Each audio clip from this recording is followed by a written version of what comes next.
perds rien à demander quelque chose dans la vie. Le pire qui va t'arriver, c'est non. Puis si tu ne demandes pas, c'est non. Yo, t'es petit point de même.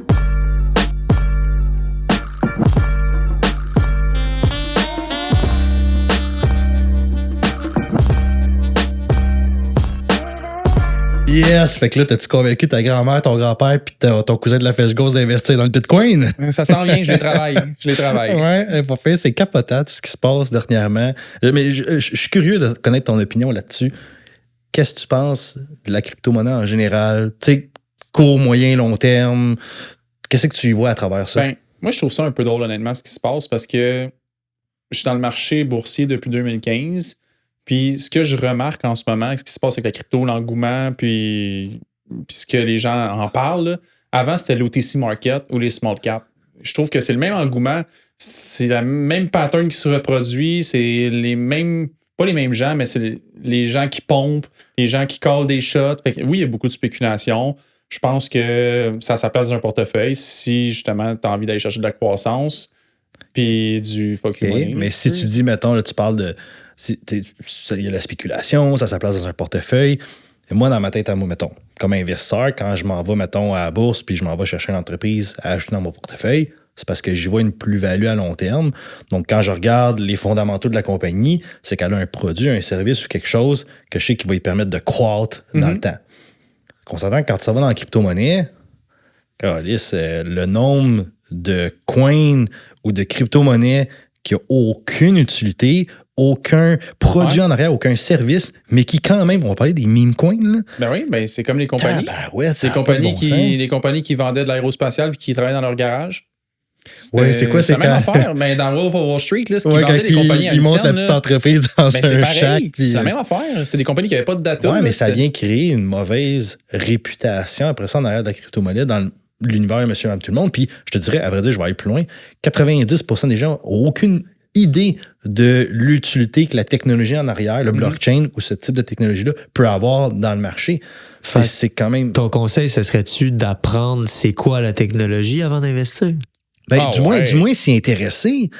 Avant d'investir dans quoi que ce soit dans la vie, intéresse-toi, va acquérir quelques connaissances, renseigne-toi. Jamais je vais conseiller à quelqu'un, puis dis-moi si je me trompe, mais jamais on va conseiller à quelqu'un d'investir dans quelque chose qui n'a aucune idée, puis qui n'a aucune connaissance, et qui ne s'est pas entouré de quelqu'un qui a des connaissances non plus.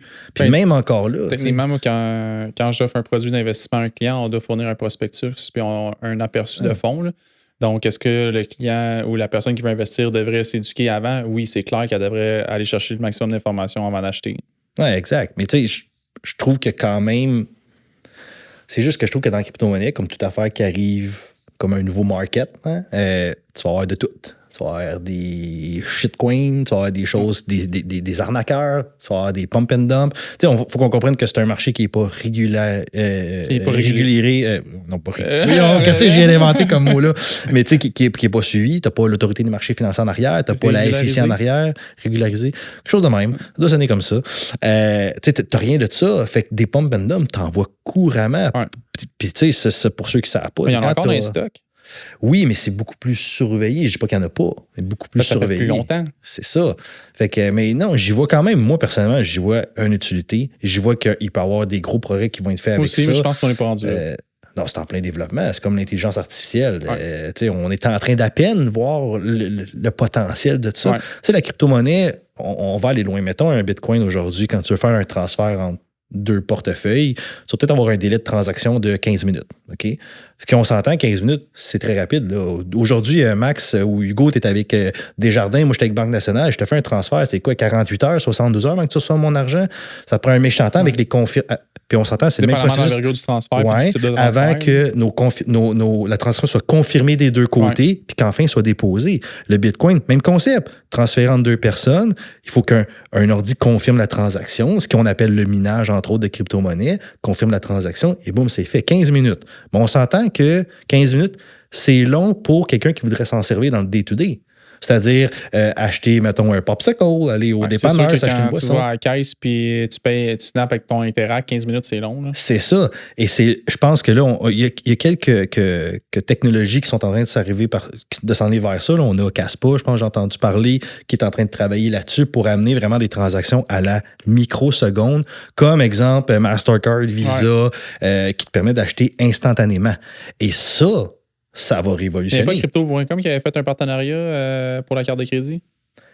Peut-être, là, mais si c'est un partenariat, ça veut dire qu'utilises-tu la technologie des cartes de crédit déjà du moins, existantes? il essaye de connect the dots. Parce que ce qui est cher, c'est les frais en arrière de ça pour les marchands dans les cartes de crédit. Toi, tu dis, hey, moi, je ne paye pas de frais, si tu payes ton solde. Non, en effet, mais t'as-tu été déjà l'autre bord? Moi, je l'ai été comme commerçant. Elle coûte cher en tabarouette quand ton frais, c'est genre 3% par transaction. Ben oui. Des fois, ta marge de profit n'est pas grosse. Fait que si ta marge de profit est de 7%, ben ton 3%, il t'en reste juste 4. Ouais. T'es pas très avancé. Non. Fait que le but, c'est de venir couper justement les intermédiaires, couper les frais, accélérer les processus. Mais dans tout ça, c'est dur de naviguer quand tu as plein d'arnaques, plein de fraudeurs, tu entends plein d'histoires de gens qui ont perdu leur argent C'est une des raisons là-dedans. pourquoi est-ce qu'ils veulent régulariser les transactions. C'est pour éliminer justement la fraude puis la protection du public. C'est ça. Fait que c'est là que c'est dur d'aller joindre le juste milieu. Moi, j'ai toujours dit, quand que ça arrive, des situations où il y a des fraudeurs, où c'est flagrant, comme poursuivez-les. C'est écrit dans le ciel. Le nombre de célébrités américaines. As-tu vu Sam Fried, je sais pas quoi? Là, Sam Bankman, là, avec. il y a eu son jugement, là, comme 40 ans. Oui, il est en prison à vie, lui, là. C'est fini, ouais. c'est fini. Mais c'est qui le Monsieur Wonderful là, qui avait apparu dans une de ses pubs? Là? C'était pas lui? Ouais. On s'entend-tu, poursuis-moi ça, calique? Il a fait la promotion d'un produit qui arnaquait. Puis il disait là, qu'il avait mis son argent là-dedans, puis blablabla, qu'il y croyait, comme voyons donc. Il y a des politiciens aussi qui profitent de délits d'initiés. Là. Ouais, non, ça fait que non, j'ai pas. Puis en parlant justement d'investissement, Hugo, là, comme conseiller financier, là, on parlait de comprendre c'est quoi les cryptos, c'est quoi qu'il y a en arrière. Est-ce que pour toi, tu dirais à quelqu'un que c'est important de comprendre avant d'investir ou c'est pas nécessairement obligatoire? Est-ce que je dirais à quelqu'un que c'est important de comprendre avant d'investir? Je pense que de le comprendre puis de le maîtriser, c'est deux trucs différents. Parce que ça arrive que les clients sont comme « Je te fais confiance, vas-y, je te suis. » Mais moi, je veux que le client participe puis je veux qu'il prenne une décision. Donc, il n'y a pas besoin de m'expliquer de A à Z ce que je viens de dire parce que moi, je maîtrise mon sujet quand je présente un produit d'investissement, mais du moins qu'il le comprenne. Ben, je pense que ça lui permet de prendre une décision éclairée. Puis après ça, ça permet aussi de prendre la responsabilité de son choix. Parce que c'est important de savoir quand est-ce que j'ai besoin de mon argent avant d'utiliser un produit d'investissement. Si tu sais que tu vas besoin de ton argent dans 6 mois, tu ne vas pas prendre du risque. Pourquoi est-ce que tu décaisserais ton argent quand elle vaut moins? Tant qu'à ça, tu es aussi bien d'utiliser un produit sécuritaire. Ouais, mais je suis d'accord avec toi sur ce point-là. Puis pour rajouter là-dessus, c'est que si on a juste confiance en toi, la journée où ça va pas bien, où ça va bien, ils ne sont pas capables de comprendre pourquoi. Fait que quand tu es dans le néant, quand tu n'as pas de repère, c'est quoi? Mettons, ça va pas bien, le marché va pas bien. Puis, dans le fond, tu t'es fait, hey, moi, je te fais confiance à mon planificateur financier, mais dans ta tête, ça pouvait juste bien aller tout le temps. Oui, puis c'est facile. Que la journée, je t'ai fait confiance. C'est ça, exact. Fait que la journée que ça va pas bien, ben, je t'avais fait confiance. Fait que si on avait pris le temps de bien y expliquer, puis que la personne s'y était intéressée, ben, elle comprendrait que les baisses peuvent arriver, comme après, il va y avoir une hausse, et ainsi de suite. Ben, tantôt, j'ai eu l'exemple avec un rendez-vous. J'ai fait un rendez-vous avec un client, puis c'était un rendez-vous de service. Puis je dis, écoute, vu que tu as besoin de faire un rachat de ta transaction, ta mise à jour de dossier est due, on va la faire pendant qu'on est là. Puis, il y avait des assurances qui n'étaient pas sous ma gestion. Il avait fait des assurances avec un autre conseiller ou une autre conseillère d'une autre firme avant. Puis, j'ai demandé, ben, peux-tu me dire c'est quoi tes couverts, combien ça coûte, c'est quoi les délais, c'est quoi la date du contrat, puis c'est quoi les garanties puis les clauses du contrat. Puis, il ne savait pas. Je dis, écoute, peut-être que pour toi, en ce moment, c'est pas important. Mais moi, je peux pas accepter que tu saches pas qu'est-ce que tu as. Fait que j'aimerais ça que tu m'envoies le sommaire de tes contrats puis qu'on les regarde ensemble, qu'on prenne du temps. Parce que quand tu vas en avoir besoin, comment tu vas réagir si c'est pas adapté à ton besoin? Puis en plus de ça c'est expérience personnelle. Tu pourras me dire si j'ai tort.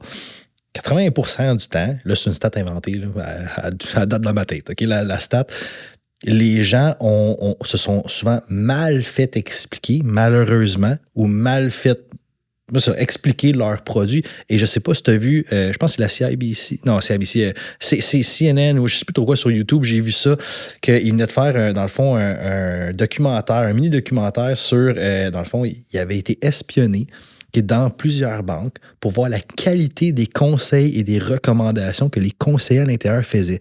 Et là, je vais retrouver c'était je pense que c'est CNN ou de quoi de même qui ont fait ça sur YouTube. Attache ta tuque. On chiale souvent en disant que dans les institutions bancaires, malheureusement, il y a beaucoup de gens. Il y a des gens incompétents, mais il y a des gens qui n'ont juste pas les connaissances, ou s'ils ne sont pas fait donner les connaissances.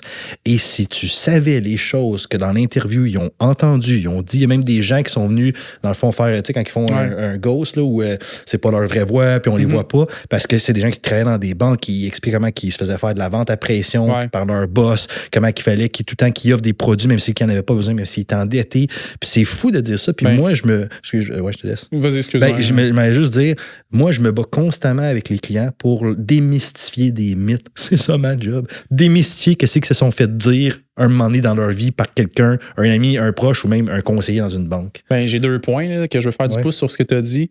Tantôt, j'ai rencontré, on est sur le même étage qu'une des plus grosses firmes d'audit, de fiscalité, puis de plein de services financiers. Puis je leur ai demandé des questions sur leur service, puis les gens qui travaillaient là ne pouvaient pas me répondre sur qu'est-ce qu'ils faisaient. Fait que ça, c'est spécial parce que je t'ai dit, écoute, on est sur le même étage. Vous travaillez en comptabilité, en fiscalité, en audit, on est en planification financière, gestion de patrimoine. Est-ce qu'il y a quelqu'un qui est déjà connecté dans les 2 bureaux? Là? Est-ce qu'il y a possibilité de voir si on peut s'entraider? Puis ils ne savaient pas, dans le fond, eux, ce qu'ils savaient, c'était la job qu'ils avaient à faire. Ce que les autres font dans le bureau, ils ne savent pas. Ce que la firme font, ils ne savaient pas nécessairement. Fait que ça, c'était un point pour enchérir sur ce que tu disais, que les gens ne savent pas nécessairement ce qu'ils font. Mais le deuxième point, c'était, je veux revenir sur les gens sont mal conseillés. Je pense qu'il ne faut pas non plus juste blâmer les professionnels parce que le client, tantôt, il a été assez humble pour me dire, écoute, je n'étais pas à la même place dans ma vie non plus quand que j'ai pris ces produits-là. Ça date de 2019, on est en 2024. Sa vie, en 5 ans, elle a évolué comme la tienne, comme tout le monde. Puis les gens oublient s'ils ne s'en servent pas au quotidien, puis c'est normal. Fait que je pense qu'il n'y a pas juste des gens qui expliquent pas bien. Je pense aussi que sur le coup, la personne, elle a compris le concept, ça faisait du sens, ça correspondait à son besoin, elle a adhéré, sa vie a évolué, il n'y a pas eu de suivi. C'est ça le point. Parce que là, moi, tu me voyais venir. Là. C'est ça le point, il n'y a pas eu de suivi. Fait que la faute, elle revient. C'est pas au client à se rappeler que c'est le temps qu'il fasse son suivi pour ses assurances, pour ses placements, pour ça. C'est la job du professionnel. Et je vais aller plus loin. Quand moi, je dis je démystifie des mythes, là, je parle pas de genre le client. Tu sais, je suis capable de faire une part des choses. Mettons qu'à ce moment-là, ça peut être une bonne recommandation. Pour aujourd'hui, c'est juste que c'est plus approprié et on le change. Mais quand je te dis je démystifie des mythes, c'est vraiment... Elle s'est fait dire, la personne, des choses qui ne sont pas vraies, qui ne sont pas légales. Ça, c'est pas correct. Le nombre de fois... Puis, tu sais, dans mon ancienne carrière, on faisait la même chose, depuis moi. Fait qu'il y a des choses qu'on peut refléter là-dessus, mais le nombre de fois que je transférais un portefeuille, mettons, d'un client d'une banque, puis il se faisait appeler par la banque, puis il se faisait dire, là, si tu transfères, il va falloir qu'on cancelle tel produit, qu'on fasse ça. Ça, c'est de la vente à pression, puis c'est illégal. Tu n'as pas le droit de dire à un client que tu vas canceller ou faire telle affaire ou lui donner tel avantage s'il fait tel move. C'est illégal. Mais quand est-ce que tu penses que la banque va se faire poursuivre? Les banques le font encore. Ben oui, ils le font encore. Parce que ils ne se font jamais punir. Ils ne se font jamais punir. Puis la personne, là, mettons le conseiller qui a fait le commentaire, là, il s'en foutu. Il va se trouver un autre job. La bannière avec qui je me suis rattaché depuis la fin de l'année 2023 est une des plus grosses firmes de planification financière au Canada. Puis ils ont été tassés de 4 positions dans le rang canadien par des banques. Parce que les banques offrent aux clients, si tu transfères tes placements chez nous, je te fais un rabais sur ton hypothèque. Ça, je l'ai entendu souvent. Je vais aller plus loin que ça. Ils vont dire ça. Ils vont dire, dans le documentaire qu'on avait vu, que j'ai regardé, il y a des conseillers qui garantissaient des taux. OK? C'est fou ce que j'ai entendu. Le conseiller garantissait des taux dans les produits de fonds mutuels. OK? Il a utilisé les mots « garantie ». Il y en a d'autres que, quand le client, parce que là, c'était des faux clients, tu sais, qui allaient, fait qu'il il y avait des questions prédéterminées à poser. Puis à un moment donné, il disait, OK, la question des fameux frais, les frais de gestion. Tu sais, il disait, ben là, dans le fond, ça va être quoi mon frais sur mon portefeuille? Et les réponses que j'ai entendues du type, ben, c'est pas grave, ça, ton frais de gestion. Là, anyway, tant que tu fais du rendement, là, on s'en fout. Oui, je t'ai entendu ça, moi aussi. Tant que tu fais de l'argent, on s'en fout. Non, je peux savoir mon ratio frais versus rendement. Ouais. Ou il y en a un vraiment qui a dit, j'ai aucune idée comment ça fonctionne. Wow. Je sais pas c'est quoi tes frais.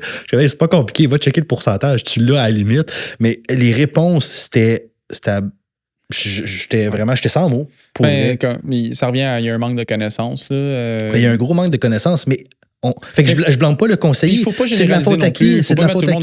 C'est en haut. Non, mais un moment donné, mettons, si 80% des gens sont de même, on peut-tu un moment donné dire qu'il y a une forte majorité des gens qui sont comme ça? Puis malheureusement, ma stat, encore une fois, elle a été inventée. J'en ai pas de stat là-dessus.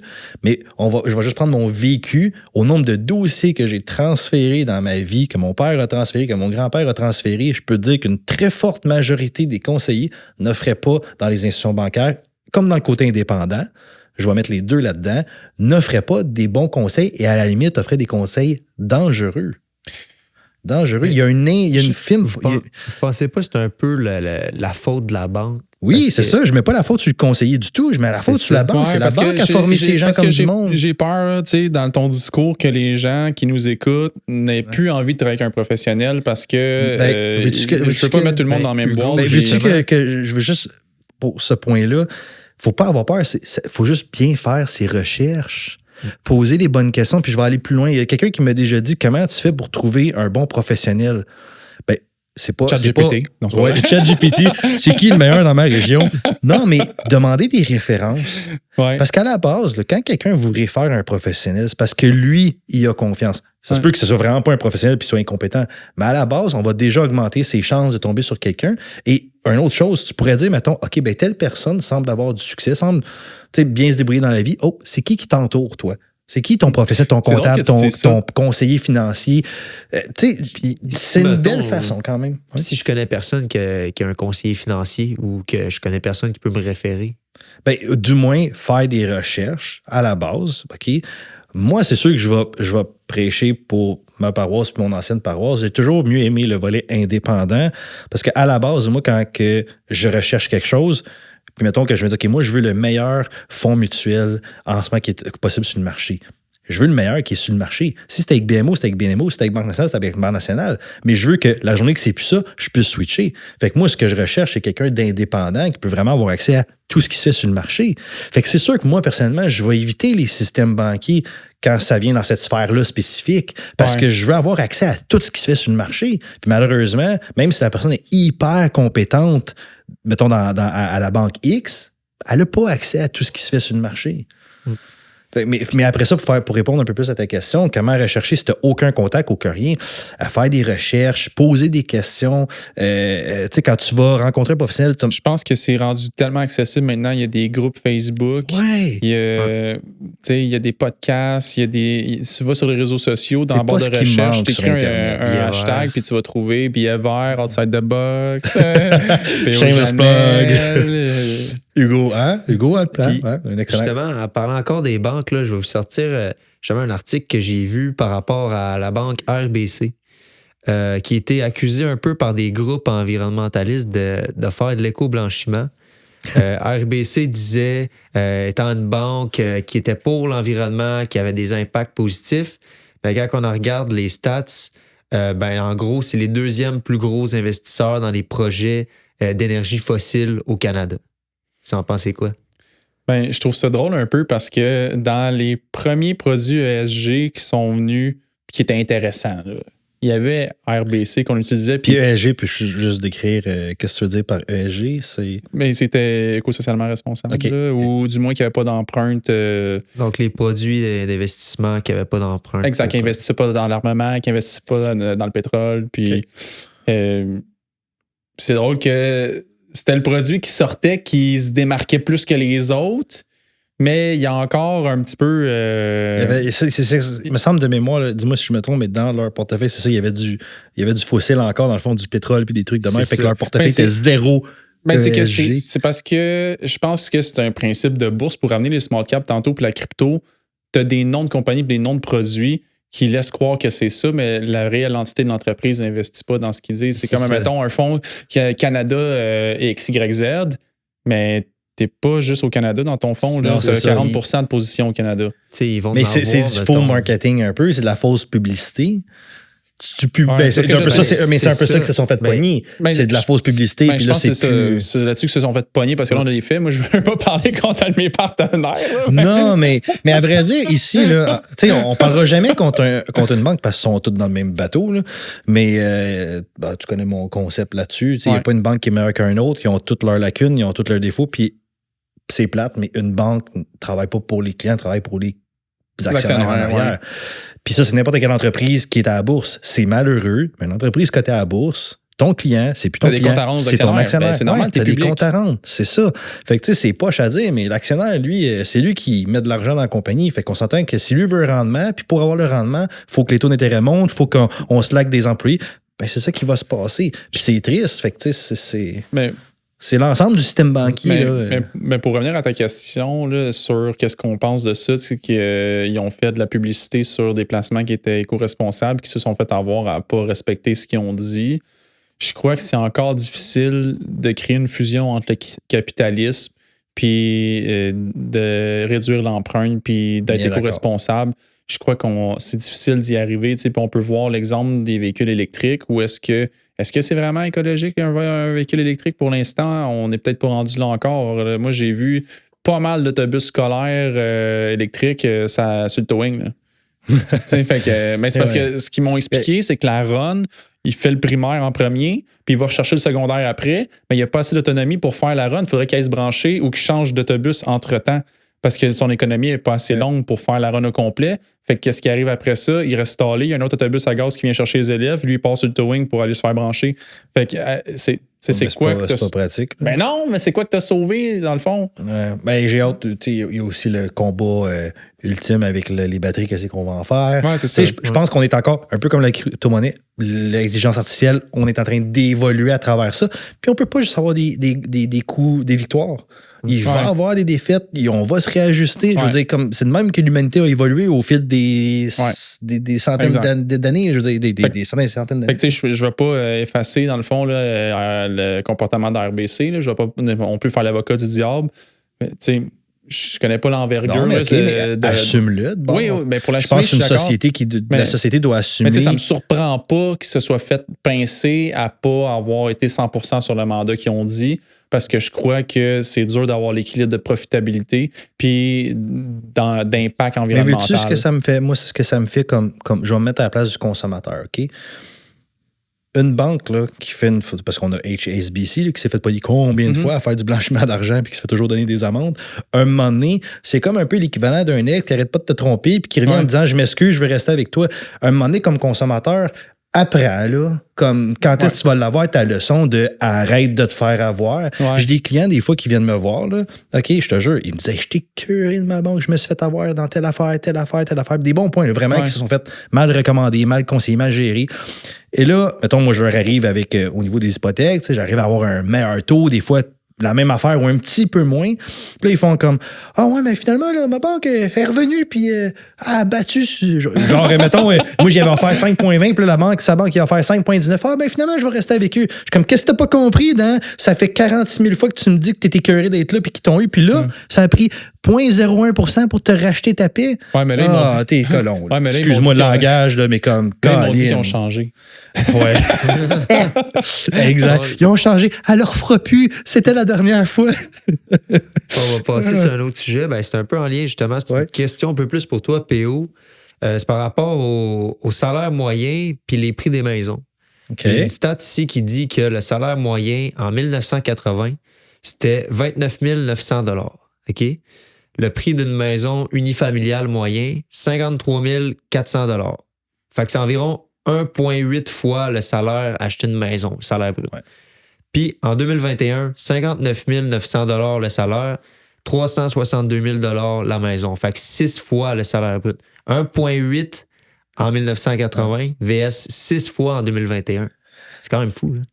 C'est pas juste fou, c'est que, tu Je ris parce que j'ai l'image du combat éternel sur les réseaux sociaux entre les jeunes qui font « c'est plus achetable des maisons, panana », puis le boomer qui fait « ben voyons donc, t'exagères, c'est pas plus pire qu'à mon époque, les salaires sont meilleurs ». Puis moi, dans ce temps-là, je suis tout le temps quelqu'un qui aime ça sortir des stats. Puis cette stat-là, je l'avais déjà regardée. Ben, Puis, ouais. Excuse-moi de t'interrompre, là, mais dans les stats, là, il y a une différence entre les opinions et les faits. Puis les stats, c'est les faits. Exact. C'est ça qui est ça. Puis j'arrêtais pas de dire, en ce moment, c'est pas, dans le fond, le prix de la maison qui est. Oui, ça n'a pas de bon sens, mais c'est l'écart entre le revenu moyen et le prix des maisons qui fait pas de sens. C'est complètement absurde. J'ai une cliente qui m'appelle aujourd'hui, elle fait peut-être 50 000 par année, elle est toute seule, elle regarde pour s'acheter une maison, elle n'a pas de dette, une chance, mais on regarde ça, elle se qualifie pour à peu près 200 000.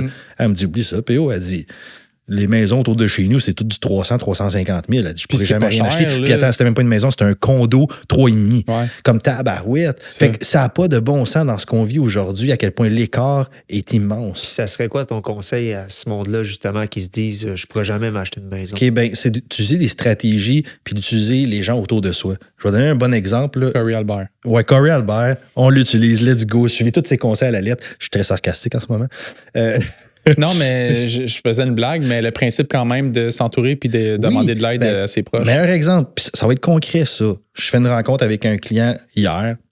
Le monsieur, il se magasine un quadruplex pour se rapprocher de ses parents. OK? Ses parents, ils ont genre 75 ans, puis sa mère, malheureusement, la démence, elle arrive. Fait qu'il veut se rapprocher, puis il dit tant qu'à m'acheter une maison, je vais m'acheter ça. Mais il veut aller dans le coin, là, pas loin de Montréal. Fait qu'on s'entend un triplex là-bas. Ça peut être un million. Ouais, c'est ça. Puis lui, ben, il pouvait s'acheter de quoi? 500 000 avec les revenus qu'on regardait, puis ce qu'il qualifiait.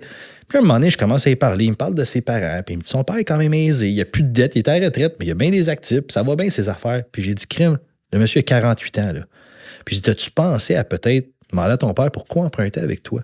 Pas pour t'appuyer financièrement, pour t'appuyer avec son nom.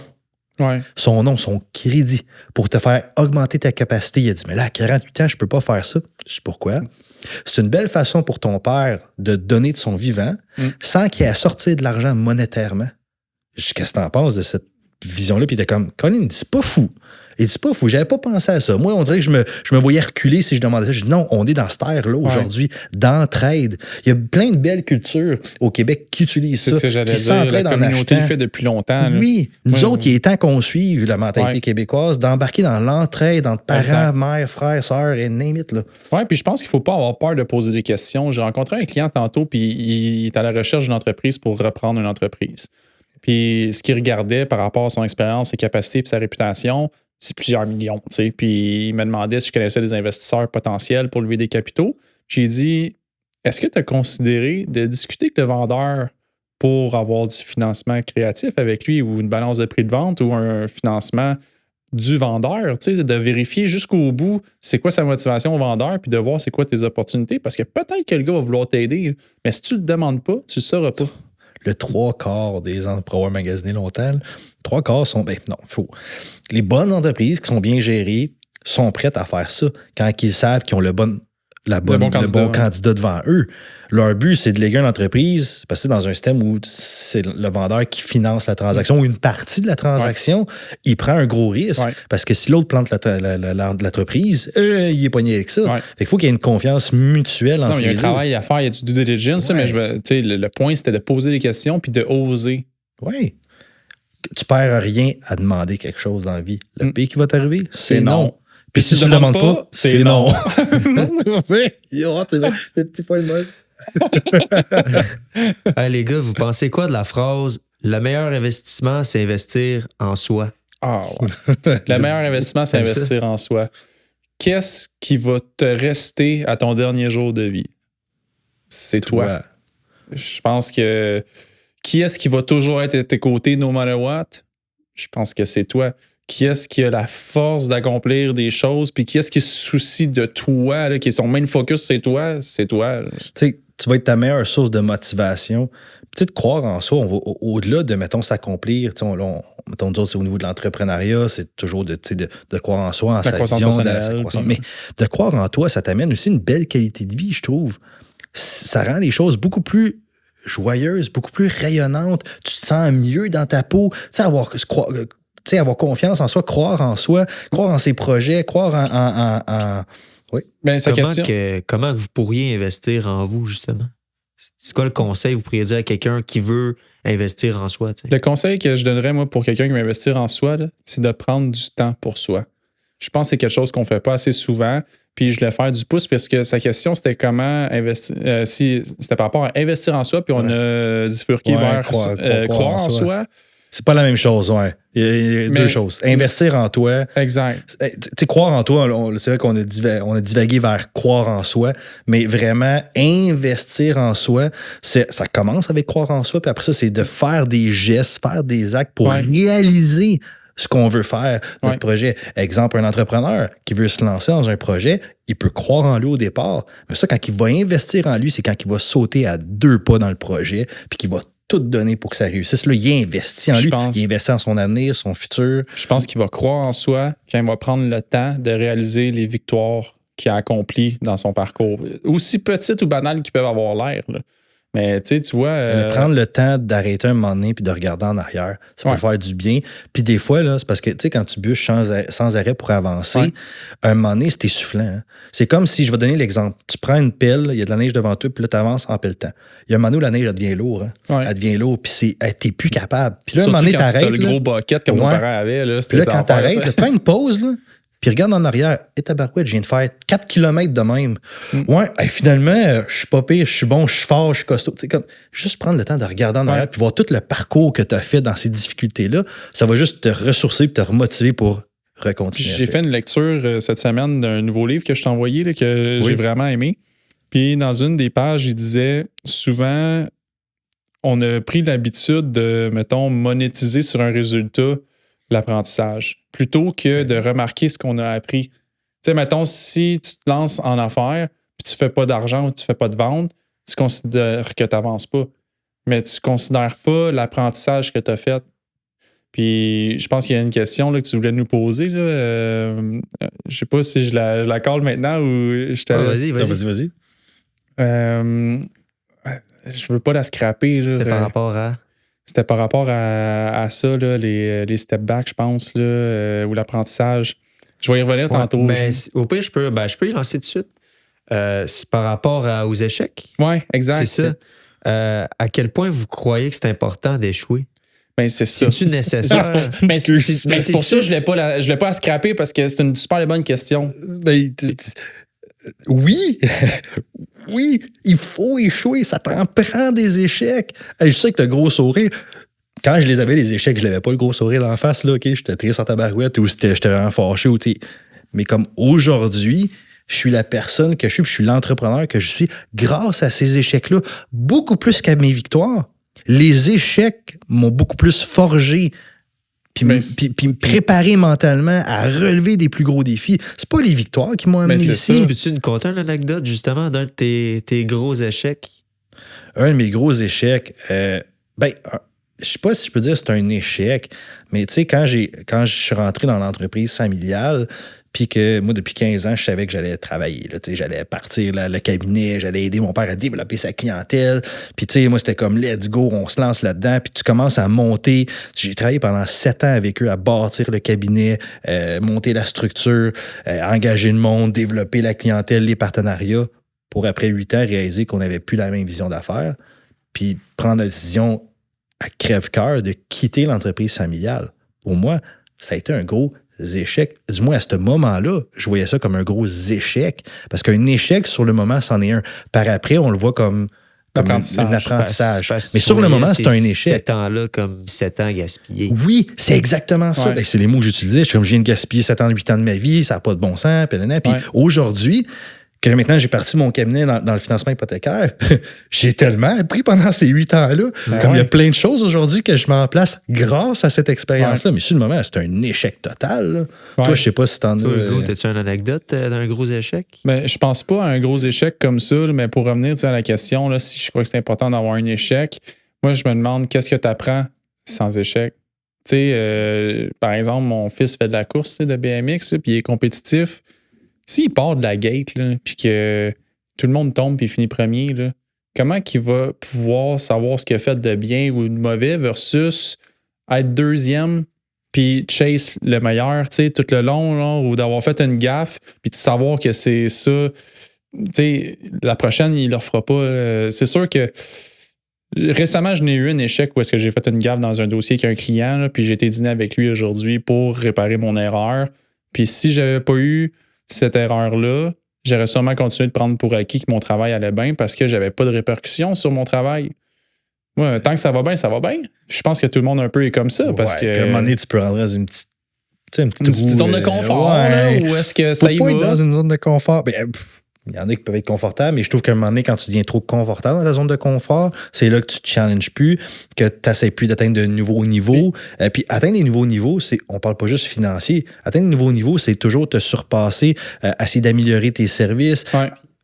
Dans le fond, de la croissance d'entreprise. D'apprendre à voir l'échec comme quelque chose de positif aussi. Puis je pense que c'est dur sur le moment. Puis je pense qu'avec le temps puis l'âge, tu finis par apprendre à apprécier ces échecs-là. L'expérience, c'est la force de les accumuler aussi, parce que tantôt, je voyais un trader que je respecte beaucoup qui est au Québec, là, puis il a dit, là, sur 10 transactions, il y en a 3 qui ne marchent pas. Là. Encore aujourd'hui, il prend des pertes là, parce que ça fait partie de la game. Sauf que, comme mon mentor me disait, quand tu veux boxer, là, le premier coup de poing d'en face, il fait mal. Là. Mais quand ça fait 5 ans que tu boxes, tu es habitué de l'encaisser. Fait que... Plus de stress. Là.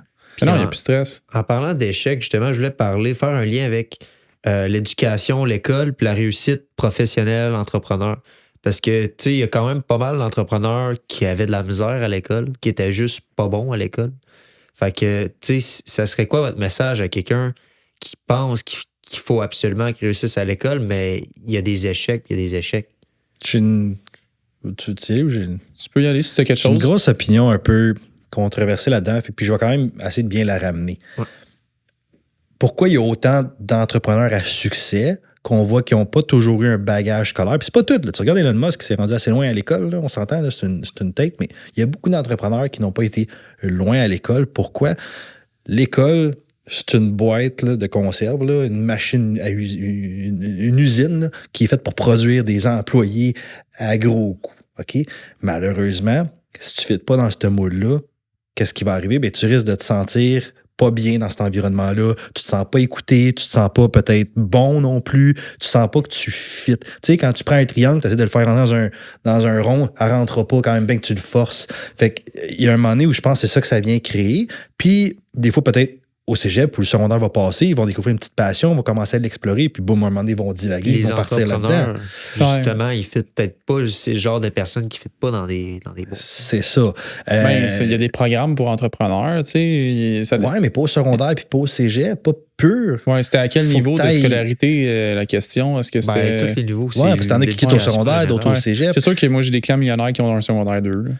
Ben, c'est ça, un poste que tu vas pouvoir, mettons, te rendre loin quand tu es PDG. Mettons, il y en a qui vont reprendre des entreprises que leur rôle, c'est d'être PDG d'entreprise, pas fondateur. PDG. Tu prends EA Sport, It's in a Game. Ouais, it's in a game. Le PDG, c'est pas lui qui a parti ça. Là, il change une couple de fois. Fait que ça, c'est des gens qui ont peut-être cherché beaucoup d'études parce que c'est ça leur position. Mais un entrepreneur pur et dur, un fondateur, un visionnaire, quelqu'un qui part de zéro, je dis pas que nécessairement ils vont pas aller à l'école, puis je dis pas que nécessairement tous ceux qui aiment pas l'école sont entrepreneurs. OK? À ne pas confondre. C'est juste qu'il y a beaucoup d'entrepreneurs à succès qui, malheureusement, ne fitaient pas dans cette boîte-là. Mais c'est là que mon point controversé est je peux pas conseiller aux gens de dire quitte l'école. Parce que c'est bon pour beaucoup de gens. Tu sais, quand j'ai quitté l'entreprise familiale, au début, je savais pas si j'allais me relancer en affaires. Fait que j'ai été, tu sais, vouloir aller chercher des jobs. Puis moi, j'ai pas mon cégep. Là. J'ai une équivalence de cégep, that's it, que j'avais été chercher pour rentrer dans les services financiers. Fait que quand j'ai voulu retourner sur le marché du travail, là, le monde me regardait puis il était comme... Puis moi, je voulais changer de secteur. Je voulais pas retourner dans le secteur financier. Oublie ça. Il était comme, t'as pas de background là-dedans, t'as pas de diplôme, t'as pas rien. Oublie ça, je t'ai refusé. Même si j'avais les meilleures compétences de gestion d'entreprise, d'employés, etc., ben, j'avais pas le bout de papier. Fait que le bout de papier peut être hyper important pour t'ouvrir des portes, si c'est ce que tu désires. Moi, le plus beau conseil que je peux donner, c'est écoute ton cœur. Écoute deep down. Moi aussi, j'aime comment tu l'as amené d'écouter son cœur parce que moi, j'avais envie de dire aux gens qui nous écoutent puis qui ont ce débat-là, qui se demandent quoi faire, tu sais, il y a un prix à payer dans toutes les décisions que tu vas prendre. Fait qu'il faut que tu sois à l'aise avec le prix que tu vas payer. Ça peut être dur de continuer d'aller à l'école. T'sais, est-ce que tu as fait le tour avant de changer? Est-ce que tu as vérifié pour une matière qui correspond mieux à toi? Est-ce que tu as été voir des gens avec qui tu connectes qui peuvent t'accompagner ou t'aider? Parce que l'histoire du bout de papier, là, moi, je ne l'avais pas. Puis là, je m'en vais le chercher. Puis là, j'ai reçu 10 à 20 CV par jour dans les 2 dernières semaines. Puis ceux qui l'ont le bout de papier, là, je sais qu'ils ont mis le travail pour aller le chercher. Fait que, mais c'est-tu juste ça que tu regardes, justement? non, c'est pas juste ça. Je te dirais que c'est un peu comme la crypto dans un portefeuille. Ça rend ça un petit peu plus sexy. Mais c'est pas le que je peux critère de comprendre, base. c'est que si toi, tu reçois des bouts de papier, tu as juste un bout de papier pour te fier là-dessus. Là. Tout ce que tu vois, c'est ce que tu peux lire. Fait que ma recommandation à ceux qui écoutent, si tu n'as pas le bout de papier, mais que tu sens que tu as les compétences, laisse faire le téléphone, laisse faire le bout de papier, pointe-toi dans l'entreprise, puis va cogner à la c'est ce que j'allais dire. Le prix à payer, c'est soit que tu endures l'école ou soit que tu endures d'aller sur le marché du travail pour aller chercher tes compétences. Tu peux travailler pour une firme, tu veux te lancer en immobilier, là, tu peux te lancer à frais de même. Il y en a qui le font, puis je dis pas de pas le faire. Mais tu peux aussi améliorer ton processus en allant travailler dans une firme de gestion où est-ce que tu vas te coller sur des gens qui ont de l'expérience, puis qui vont te sauver bien des erreurs, puis qui vont te sauver bien des frais, puis que tu vas te partir de là avec des contacts, du bagage, puis de l'expérience. C'est ça, des entrepreneurs qui se lancent à fret puis qui ont du succès. Là. On pourrait comparer ça à quelqu'un qui se rend à la Ligue nationale de hockey. Ouais. OK? C'est rare en tabarouette. Beaucoup d'entrepreneurs à succès ont été gagnés de l'expérience dans des entreprises pendant 2, 3, 4 ans, 5 ans, 10 ans, peu importe le nombre, puis se sont lancés en affaires. Sais-tu c'est quoi l'âge moyen de l'entrepreneur à succès? C'est genre proche de la quarantaine. Ben, puis c'est jeune. C'est jeune, là. On est loin de ça. J'aimerais ça ramener un point que les gens devraient savoir. Là. Le succès, là, il vient pas avec l'entrepreneuriat. Là. Non. C'est pas garanti. Il y en a qui bûchent toute leur vie puis qui goûtent pas au succès. Là. C'est sûr qu'à un moment donné, je pense que tu dois te réajuster en cours de route. Là, quand ça fait 5 à 10 ans que ton modèle ne marche pas, il faudrait peut-être que tu réévalues, mais quand même, c'est pas garanti. Il y a de la détermination. Dans le succès, à la fin que tu vas avoir, il y a de la détermination, il y a de l'effort et il y a un petit peu de chance là-dedans. Ouais. Il y a de la chance puis il y a le timing. Là. Il n'y aurait pas un peu de naïveté là-dedans? Ça m'amène à un autre point que je voulais vous parler. Ben, tu sais, j'ai vu un podcast justement l'autre jour de l'entreprise qui s'appelle Pretty Ugly. C'est une entreprise, dans le fond, québécoise qui font de la salsa à partir de tomates qui, juste avant de passer dans le fond, ils récupèrent les aliments qui n'ont pas été utilisés. Mais c'est pas Loop aussi qui faisait des jus avec les animaux que les épiceries gardent plus? Ouais. Puis dans le fond, la fondatrice de Pretty Ugly, qu'est-ce qu'elle disait, c'est que ils se sont lancés un peu par naïveté, puis ça marche super bien dans leurs affaires, mais elle a dit, si j'avais su à quel point les concurrents étaient gros, puis il y avait de l'argent, puis tout, puis j'avais pas été naïf, probablement je me serais pas lancé. Fait qu'il faut pas un peu de naïveté pour se lancer. Mais oui. J'écoutais un podcast en m'en venant au podcast. Puis je trouvais ça le fun parce qu'il disait, quand tu es entrepreneur puis tu veux te lancer en une entreprise, un projet, il faut que tu sois naïf parce que tu es la première personne qui va devoir croire en toi malgré tout ce que les gens vont dire sur ton projet. Donc, tu dois naïvement croire en toi malgré toutes les embûches. Puis tu sais, des fois, je vais dire être naïf parce que tu veux éviter les commentaires. Tu sais, moi, quand je me suis lancé là-dedans, là, tu avais PC Jolicoeur qui était par tous ces réseaux. Le nombre de gens qui m'ont dit non, mais pour vrai, on n'est pas beaucoup de courtiers hypothécaires là, au Québec, là. Mais le nombre de gens, quand je me suis lancé là-dedans, faisaient ben voyons, non, c'est saturé, ça. Tu vois bien, là, tu sais, c'est partout. Là, voyons, non. Il n'y a quasiment pas de courtier hypothécaire, puis compétent, encore moins.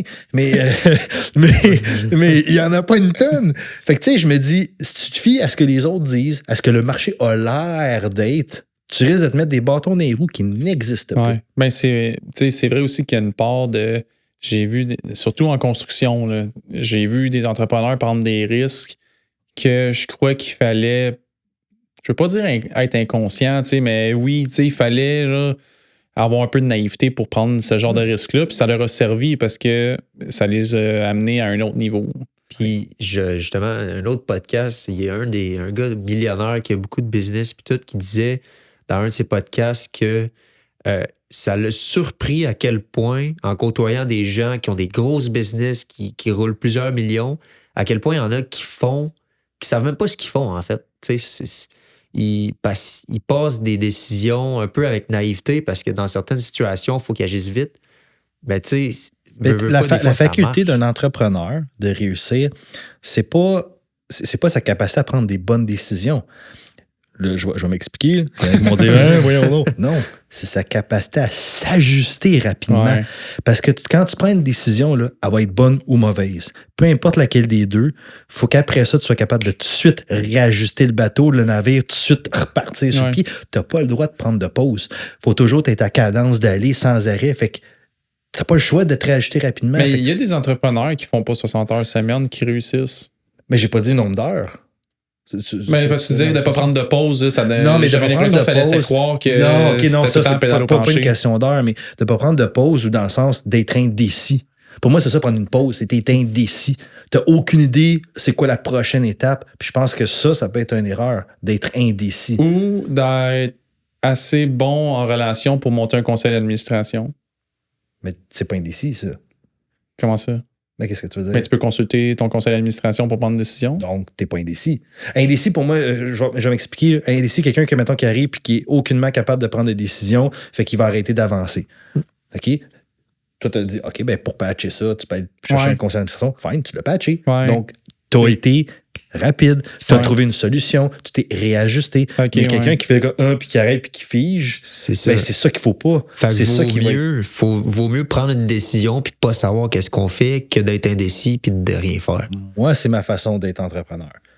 C'est pas tous les entrepreneurs qui sont comme ça, par exemple, puis c'est pas la seule manière de réussir. J'ai du mal à me positionner là-dessus parce que mon travail, c'est la gestion de risque. Oui, puis chacun a son modèle. Moi, je suis quelqu'un, puis j'avais fait un test psychométrique un moment donné parce que je voulais peut-être acheter une entreprise à l'époque, puis on voulait voir s'il y avait un match. Puis moi, j'étais du genre, puis c'est vrai que je suis comme ça, c'est je vais faire l'action, puis je vais m'ajuster après ça en cours de chemin. Mais moi, je suis bon là-dedans. J'aime ça me mettre dans la merde. c'est comme ça que je fonctionne. Ça revient à l'échec qu'on parlait tantôt. C'est comme ça que tu vas apprendre. Ouais, j'apprends, puis je me réajuste tout de suite. T'sais. Puis oui, des fois, ça peut être tough mentalement, puis ça deviendra, puis c'est là où j'ai besoin d'un bon support autour de moi. Mais moi, c'est mon genre d'entrepreneuriat. Il y en a d'autres qui vont prendre le temps de réfléchir, puis oui, peut-être qu'ils vont manquer plus d'opportunités, mais ils vont prendre moins de risques. C'est juste c'est une façon différente de gérer, comme gérer un portefeuille, ben de gérer son risque entrepreneurial. Moi, la façon que je vois la gestion de risque, là, c'est pour être en pleine conscience de la décision que tu vas prendre. Parce que, tu sais, il n'y a pas de bon ou mauvais choix. Il y a juste des conséquences différentes au choix que tu prends. Parce que tout a un prix, comme je disais tantôt. Donc, moi, je pense, dans ma façon de voir la gestion de risque, c'est lequel des choix va m'amener le moins de risques pour le meilleur potentiel de retour sur investissement. C'est pour ça que... C'est ça, la vie. Pour vrai. Puis justement, une autre affaire, parce que tu disais justement, toi, c'était ton style d'entrepreneuriat d'y aller pas mal, mais... Tu sais, veux pas en entrepreneuriat, il faut quand même prendre des vacances des fois. Tu sais, oui, c'est vrai, on est entrepreneur, tu sais, on est libre dans notre temps, mais pensez-tu que c'est important de prendre des vacances? C'est-tu productif prendre des vacances? Je pense que c'est un point que tu as dit tantôt. Là. Est-ce que c'est important de prendre des vacances? Moi, je pense que c'est obligatoire. Mais tu as dit tantôt, ça fait un point, tu as dit c'est important de prendre du temps pour soi. Ouais.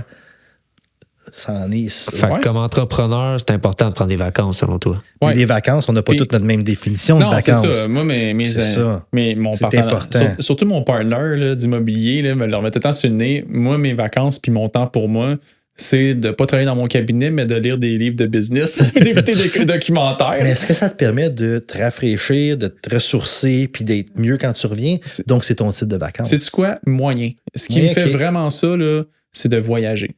Bon, puis d'explorer le monde, d'aller poser des questions, d'aller à New York, partout ce qu'on est allé, je pose des questions. J'arrive dans le taxi, je jase avec le gars. Je vais au restaurant, je jase avec le gars.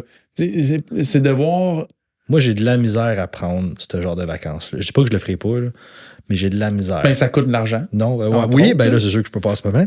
Mais au-delà de ça... Quand d'avoir des enfants. Ouais, non, c'est ça, c'est une autre affaire. Mais non, c'est... Moi, mettons... J'aime mieux prendre des longues fins de semaine, du moins maintenant, parce que ce que j'ai remarqué, c'est que quand je suis en pleine croissance, je suis dans ma zone, c'est là que ça se passe. Si je pars une semaine, je viens de tout perdre mon momentum. Non, mais c'est pas là que tu prends tes vacances. C'est pas là que tu prends tes vacances. Quand un entrepreneur, c'est important de choisir les moments où tu vas prendre tes vacances. Puis si tu as quelqu'un dans ta vie qui partage ta vie, c'est important que cette personne-là comprenne que tu peux pas du jour au lendemain prendre des vacances comme ça, surtout pas dans tes débuts entrepreneuriaux. C'est quoi le meilleur moment, selon toi, pour prendre des vacances comme entrepreneur? Moi, je crois que le meilleur moment pour prendre des vacances en tant qu'entrepreneur, c'est quand tu commences à te connaître Puis je vais prendre l'exemple de moi. J'ai essayé de rentrer dans un moule où est-ce que tout le monde me disait les entrepreneurs à succès dans ton domaine, ils ont un horaire structuré, puis l'horaire, c'est comme ça le lundi, le mardi. Moi, je suis pas comme ça. Moi, c'est pédale au plancher 3 semaines, 3-4 jours off après, rest, reviens. Puis si je m'écoute pas, là, tu vois, je l'ai fait dernièrement, là, j'ai toffé 2 mois quasiment, là, pédale au plancher, là. Je me suis couché, j'ai dormi jusqu'à 10 h le matin. Moi qui d'habitude se lève à 5 h puis j'ai des meetings à 6, là, 10 h le matin, j'ai comme passé des jours à dormir parce que je me suis pas écouté. Donc, c'est là où est-ce que, à un moment donné, tu dois intervenir. Puis quand tu commences à te rendre compte là, que tu n'avances plus. Il n'y a pas une recette gagnante. Non, tu l'as dit, il faut s'écouter. C'est quoi qui fonctionne pour toi? Tu sais, Hugo, il a dit ça. C'est ça qui fonctionne pour lui. Moi, j'ai réalisé que je peux performer du lundi au vendredi, mais il faut que le vendredi, moi, ce que j'aime, c'est toujours dire à mes clients, je ne travaille pas la fin de semaine. Bullshit, c'est pas vrai, je travaille pareil. Mais j'ai la paix. Je fais pas de rencontre, j'ai la paix. Moi aussi, mon vendredi ça, pour soir. moi, là, je monte des dossiers relax le samedi. Je suis heureux. Je mets un petit podcast café, café, c'est relax. Je sais que mon téléphone ne sonnera pas. Outside the box, bien ouais. Ça, c'est des bons podcasts pour vrai. Outside of the box, hein, allez l'écouter. Mais pour vrai, ça me relaxe. Puis je fais ça genre le matin. C'est mon petite routine du matin. Après ça, l'après-midi, le soir, je vais faire d'autres choses. Mais ça me fait du bien. Quand j'ai commencé, il a fallu que je travaille genre les 7 jours. La fin de semaine, je l'avais compté dans le dernier podcast, j'avais livré la pizza. Mais ça, c'était pas genre par choix. C'était comme une obligation financière que j'avais pas le choix de faire. Et ça me détruit beaucoup comme au niveau de mon énergie. Ça me drainait. Ces 2 jours, je faisais vendredi, samedi, dimanche, le vendredi soir, samedi soir, dimanche soir. Juste ces 3 soirées-là me vidaient plus que du lundi au vendredi où je faisais de 6 h le matin à comme 8-9 h le soir. Parce que c'était pas le nombre d'heures. Parce que t'étais pas habitué de travailler ces jours-là. Parce que j'avais pas le goût. J'y allais à reculons. Puis ça me purgeait de faire ça. Il y a des gens qui prennent aussi, leur approche, c'est de prendre du micro-temps pour eux à chaque jour. Tu sais, par exemple, la routine matinale, il y a des gens qui se lèvent la première heure, elle leur appartient. La première heure, il n'y a pas de téléphone, il n'y a pas de courriel, il n'y a pas de travail. C'est vraiment...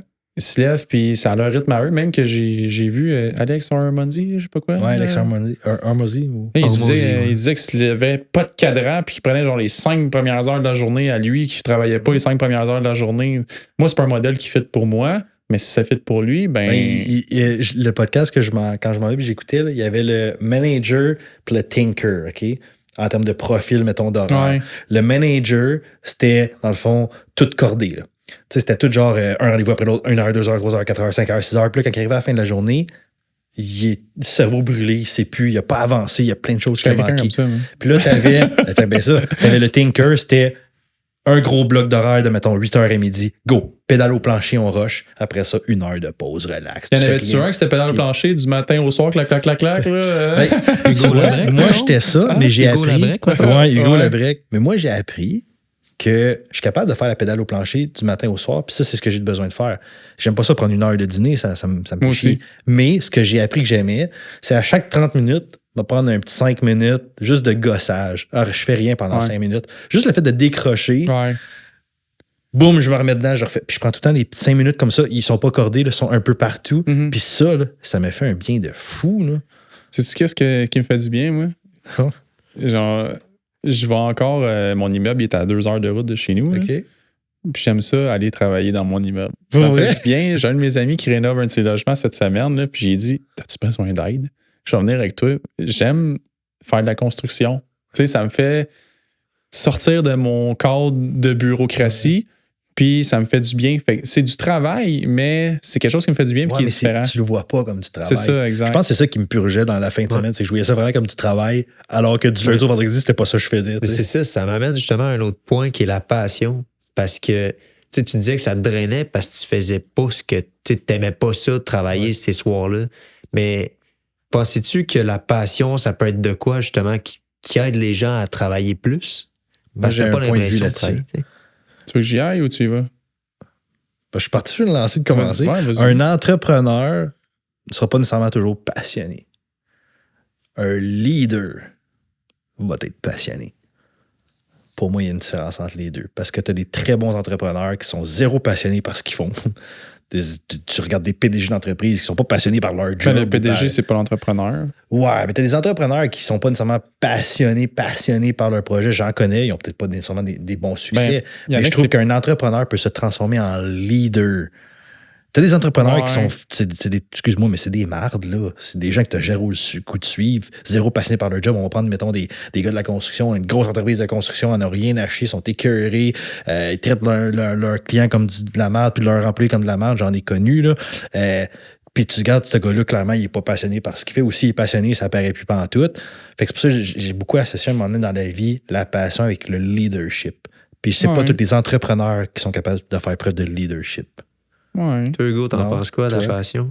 Moi, je pense que la passion fait travailler plus. Je pense que il faut apprendre à la canaliser. Là. Je pense que je veux pas l'étouffer, mais je pense qu'il faut apprendre à vivre avec parce qu'il y a dessus tout le temps la passion. Moi, les gens ils me disent ouais, mais prends un break. Non, j'aime ça. Je m'amuse. Moi, c'est comme ça que je m'épanouis. C'est sûr que des fois, j'ai besoin d'aller voir mes amis et parler d'autres choses, là, mais j'aime ça. J'aime ça d'en parler, j'aime ça en faire, j'aime ça rencontrer des gens qui aiment ça aussi. Puis ça me stimule, puis ça fait partie de mon why. Ben, c'est une bonne façon de, des fois, faire réaliser à quelqu'un pourquoi qu'on aime tant ce qu'on fait. Moi, souvent, mettons, je demandais aux gens, comme, c'est quoi toute ta passion dans la vie? Ils font comme, c'était l'affaire. Fait que si tu faisais ça du lundi au vendredi, là, je te paye pour faire ça. T'es-tu heureux? Tabarouette, oui, c'est malade, t'en fais souvent. Ouais. Ben, c'est ça, moi. Moi, j'aime ce que je fais. Toi, tu le vois comme une job.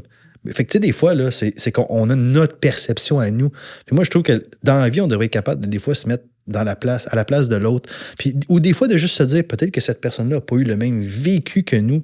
Là, je m'en vais dans une autre tangente, mais, tu sais, des fois, on va juger le commentaire d'une personne, le point de vue d'une personne sans même connaître son histoire en arrière. Puis je dis pas que son commentaire il peut être bon, pas bon, c'est pas ça qu'on juge. On juge juste d'où elle vient, la personne, pour avoir eu ce commentaire-là. Comment qu'on peut aller un petit peu plus profond, plus en profondeur, que juste de juger la façade. Puis encore sur la passion, là, vous pensez-tu que pour un entrepreneur, c'est avantageux de découvrir le plus tôt possible c'est quoi sa passion? Parce qu'il y en a que leur passion, tu sais, ils vont se lancer justement dans l'entrepreneuriat, ils ne seront pas passionnés, mais ils vont se rendre compte juste plus tard c'est quoi le domaine qui les passionne. C'est-tu un avantage de découvrir plus jeune c'est quoi ta passion? Est-ce que c'est un avantage de découvrir sa passion plus jeune? Je crois que c'est un avantage, mais il ne faut pas se mettre de pression à la trouver. C'est ça la nuance. Ouais, ça vient. Ça vient, puis, tu sais, moi, je voulais être policier. Là. Quand j'étais jeune, j'ai voulu être avocat, ambulancier, policier. Je me suis inscrit à l'armée, je me suis inscrit à GRC. Regarde où je suis aujourd'hui. J'ai été charpentier menuisier, j'ai été serveur, j'ai été déménageur, j'ai travaillé dans les bars. J'adore ton parcours de job, pour vrai. T'as touché à tout. T'étais quoi justement avant d'être conseiller financier, tu veux-tu le dire? J'étais charpentier menuisier. Voilà. Puis, dans le fond, moi, j'ai rencontré un de mes amis qui m'a dit ses ambitions.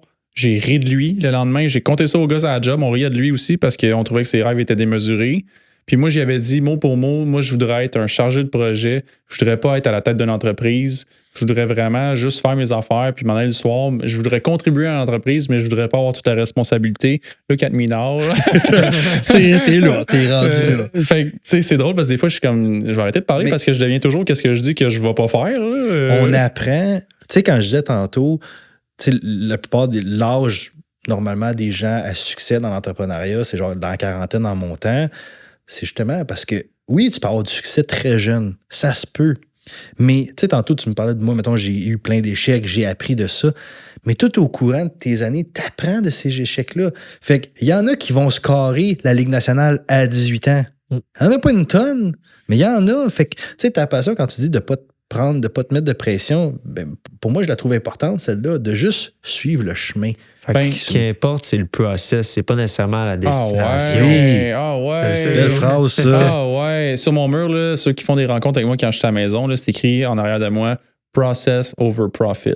Faut que tu le vives, puis tu sais, c'est pas juste les échecs, l'expérience puis qui fait qu'est-ce que t'es, parce que tu sais, je prends l'exemple de quand je travaillais dans les restaurants, là, moi j'aimais ça faire vivre une expérience à mes clients. J'aimais ça que j'étais dans un sushi grillade, tu sais, j'aimais ça des spécialités, j'aimais ça expliquer la recette, des ingrédients plus rares, des saveurs qui sont pas habitués, puis vivre un bon moment. Puis quand les gens me rencontrent pour faire des rencontres de plans financiers, je leur demande est-ce que ça vous a plu? Puis ils me disent oui. Puis ça me fait du bien d'aider les gens. Toi. La façon dont tu viens de décrire ce que tu faisais avec les gens à ton restaurant, tu trouves pas que ça fait le passion un petit peu?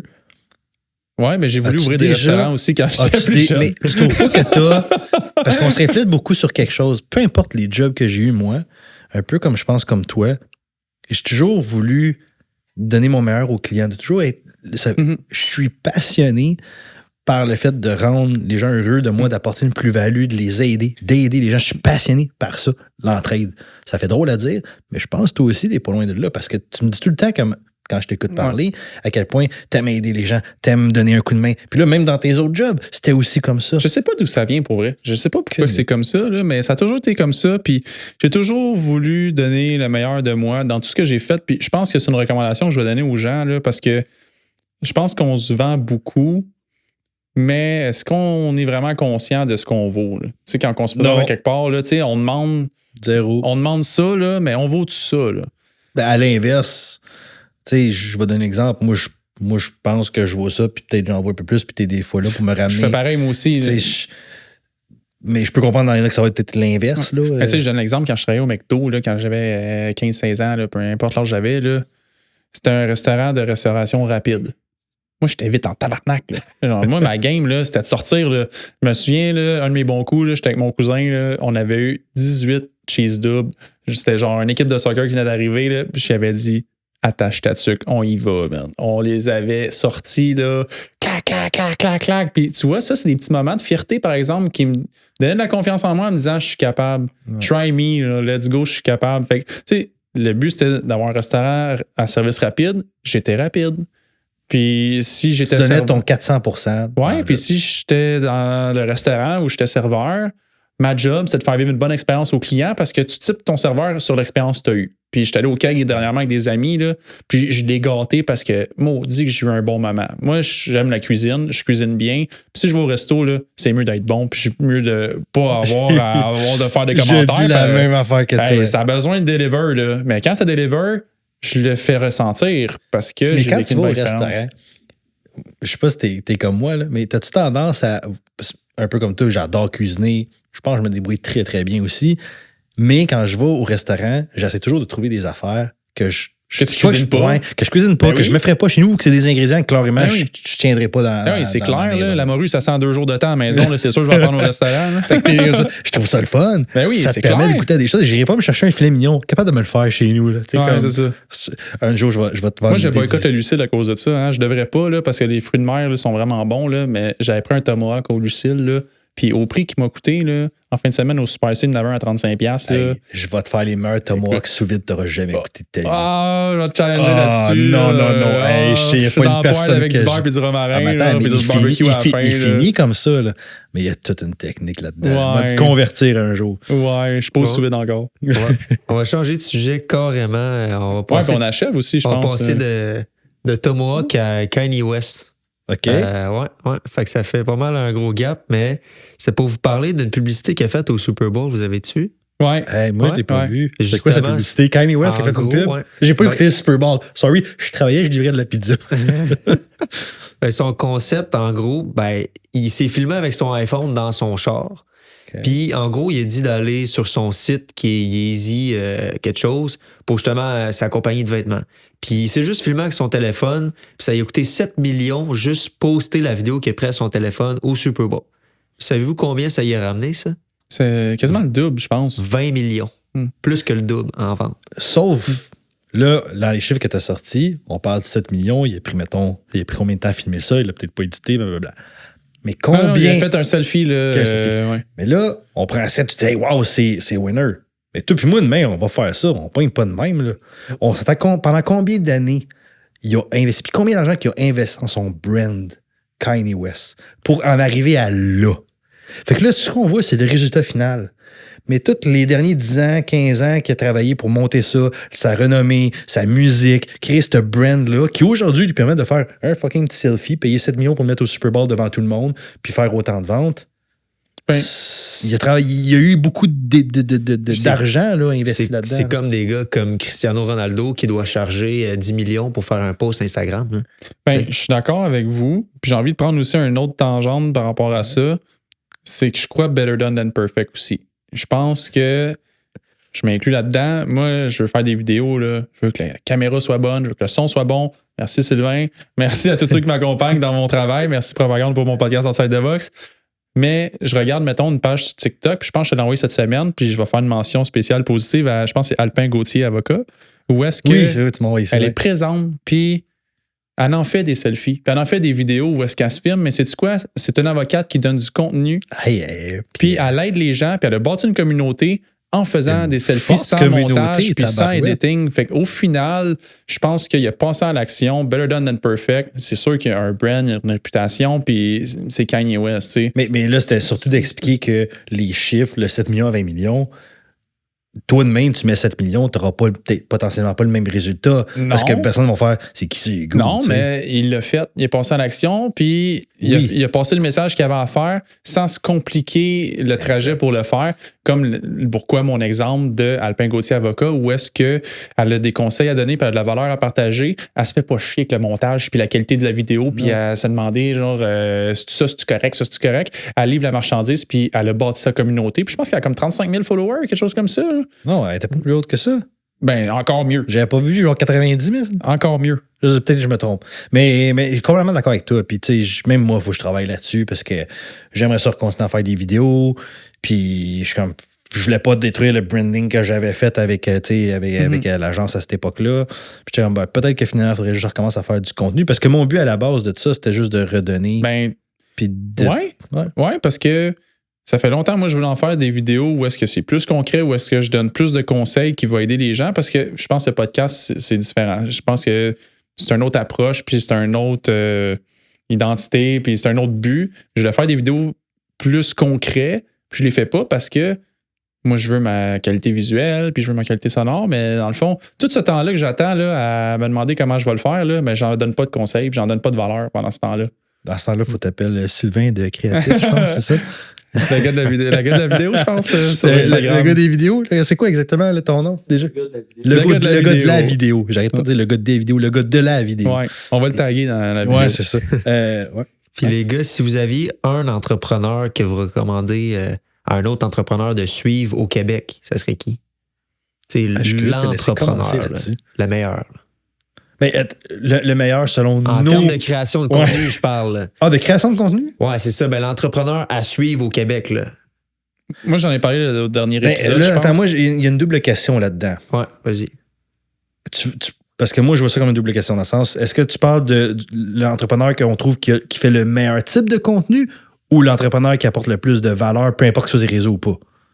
Qui apporte le plus de valeur. Parce qu'il y en a qui font pas nécessairement des capsules, puis ils font peut-être des textes, ils écrivent des choses. C'est ça. Ben, l'entrepreneur qui apporte le plus de valeur au Québec. OK. Moi, je crois que l'entrepreneur que quelqu'un devrait suivre, c'est François Lambert. Ah, tu me l'as volé. Je pense qu'il faudrait prendre exemple de son modèle. Constance, à tous les jours. Il se base sur des faits. Il donne des conseils, il a de l'expérience, il a écrit des livres. Tu sais, il se cache pas de rien. Il donne ses opinions, il les assume. Puis, tu sais, il l'avait déjà dit, là, son parcours, là, il part pas à un super presque parfait où est-ce qu'on l'a découvert. Là. Il avait fait une belle business avant ça. Ah oui, il fait longtemps qu'il est à succès. Il est en retraite, lui, là, dans le fond. Là. Oui, son projet d'érablière, là, malgré le succès qu'il y a avec ça, là, c'est un projet c'est pas sa c'est un passe-temps. C'est un passe-temps. Il trouvait ça long, puis il s'est parti ça là, pour se désennuyer. Puis regarde où ce que c'est rendu aujourd'hui. Mais je trouve que, tu sais, il n'y a pas tout le temps raison ou tout le temps tort, mais c'est le fun parce qu'il met en question certaines... Je pense qu'on peut s'en inspirer. Je pense qu'on peut s'en inspirer, que ce soit sur sa valeur, sa constance, son marketing, sa philosophie, sa gestion. Je pense qu'il ne se cache pas, puis il donne beaucoup, puis il partage. Puis même à un moment donné, il faisait des vidéos de trading, puis... C'était pas la formation que j'aurais recommandé aux gens de suivre, mais il s'exposait puis il se cachait pas. Puis il était vrai. Fait que moi, je pense que François Lambert, là, c'est un bon entrepreneur à s'inspirer puis à suivre sur les plateformes. Toi, PO, ça serait qui l'entrepreneur à suivre au Québec? À suivre sur les plateformes. Mais là, j'avais mon cher François Lambert, que je suis puis que j'apprécie, mais j'essaie de regarder si en dehors de ça, j'en suis pas en particulier. Il y en a un que j'aime puis que je sais qu'il clash présentement dans les réseaux sociaux. Éric Gravel? T'as Éric Gravel, investisseur au combat, ça? Entrepreneur au combat. J'arrête pas de dire investisseur au combat, puis j'ai dit ça encore la dernière fois. Entrepreneur au combat. Puis ce que j'aime de lui, c'est le fait pas nécessairement, il y en a des fois dans ses commentaires, peut-être qu'il va rétorquer aux gens qui sont méchants avec lui, fait qu'il va les ramasser. Mais j'aime le fait qu'il fonce. Puis peu importe ce qu'on dit de lui, peu importe les commentaires qu'il reçoit, il s'est fait une belle petite carapace, puis il avance. Il a un but, là, puis il lâche pas. Puis pourquoi je trouve que c'est super important, c'est que c'est souvent ça qui va venir faire décrocher les entrepreneurs, les commentaires des gens proches autour de lui. L'opinion populaire. Nombre de fois que tu vois des politiciens changer d'opinion parce que le vote populaire, il est pas là. Et j'aime le fait qu'il ne déroge jamais. Puis c'est quoi qu'il fait exactement comme... il y a eu plusieurs entreprises à succès. Et oui, on vient de nommer 2 entrepreneurs qu'on peut nommer des entreprises à succès qui ont eu. C'est pas qu'ils se vendent avoir eu... Non, on peut les nommer. Tu sais, Éric Gravel vient de vendre, là, comme 1 an ou 2. Une entreprise d'époxy. Pure époxy, je pense. Et là, je veux pas scraper, là, mais il a vendu 2 grosses entreprises. C'est pour ça que je donne pas les noms, moi. Des dizaines et des dizaines de millions de dollars. Il y a un produit aussi qui couvre des planchers là, de garage. Il y avait 2 entreprises dans ces sphères-là. Il y en a vendu un autre qui est reparti après.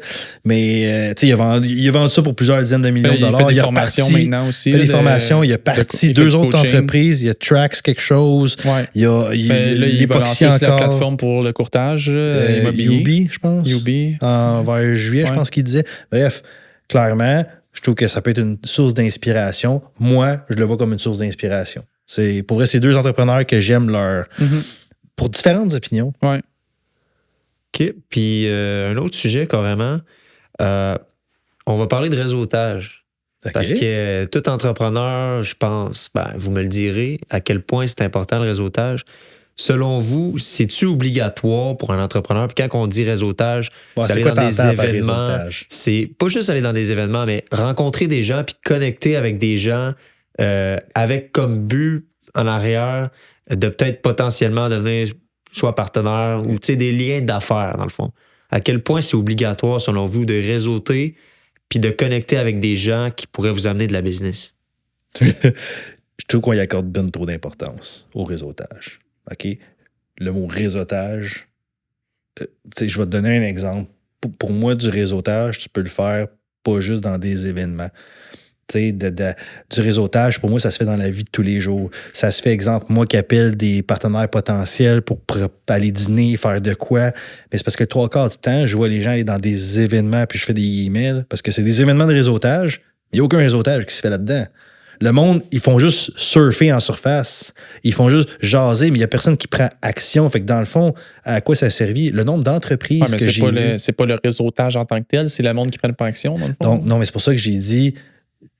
Je pense pas que c'est obligatoire le type de réseautage, parce qu'il parlait des événements. Je pense pas que c'est une obligation du réseautage que tu peux en faire dans la vie de tous les jours. Fait que les gens qui se disent « moi, il faut que je m'inscrive à la chambre de commerce de ma ville ». Non, pas nécessairement. Il y a peut-être des façons plus gratuites de faire ton réseautage sans avoir à aller t'inscrire dans la chambre de commerce.